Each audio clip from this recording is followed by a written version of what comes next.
افغانستان د جګړې څخه خلاص شوی.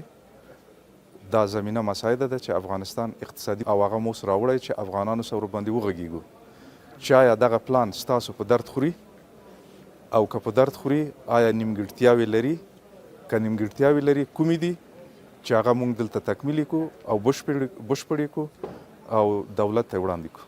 افغانستان زموږ لپاره ارزښت لري چې موږ دلته زیږېدلي یو او فکر کوو چې هغه تجربه تخنیکی تجربه علمي تجربه چې موږ لاسته راوړې ده دا کولی شي د افغانستان په درد وخوري.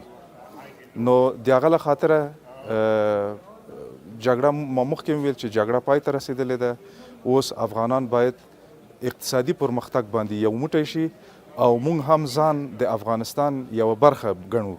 غیر افغاني رسانۍ طبعا د افغانستان داسې یو انځور وړاندې کوي چې هغه حقیقت نه لري او هغه د انځور د ده لپاره وړاندې کوي چې د هغوی سیاستونه د همدې سره په اصطلاح سمون خوري. هغوی داسې یو شی باید خپل ولس ته ووایي چې خپل ولس قانع کړي چې موږ په افغانستان باندې بندیزونه چې لګولي دي دا سم دي. او اوس چې ګورو نو افغانستان کې آرامي ده، هر څوک ګرځي، زموږ سره خارجیان راغلي دي، امنیت ټینګ دی، هیڅ څوک ورته څه نه وایي.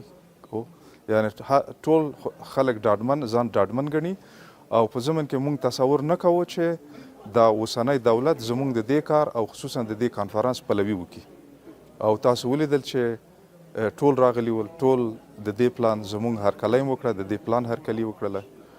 نو خو دا خو ډېر مثبت کار دی. پخواني دولت کې موږ لکه پوهېږئ چې پخوانی دولت څه رقم سیستم و، سره له دې نه چې موږ هغه وخت هم علاقه ښودلې وه سره.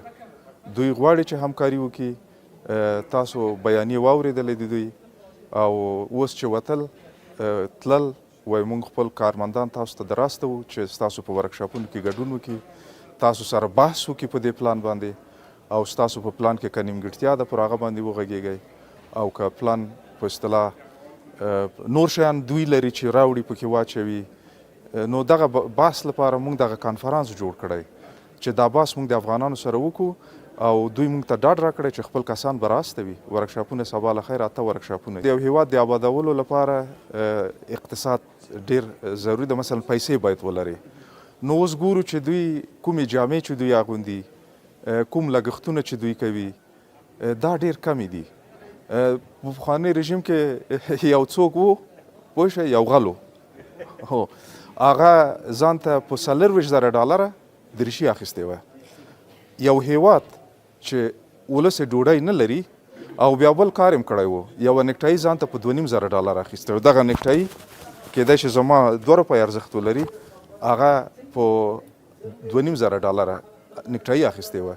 نو دا څه رقم وجدان او ضمیر دی چې ستا ولس وږی تږی در په دره سړکونه د په ګړنګونو ډک افغاني جامې اغوندې، ستا عقل کمیږي؟